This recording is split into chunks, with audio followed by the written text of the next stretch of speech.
Hello guys, this is my strawberry with Nutella. I use toothpick to stand up the strawberry,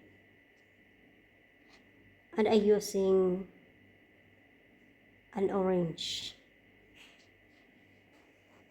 First, I wash the strawberry. I remove the leaves and I cut. Then I use toothpick and then I put in the Nutella. And I stand up that in the orange and use plate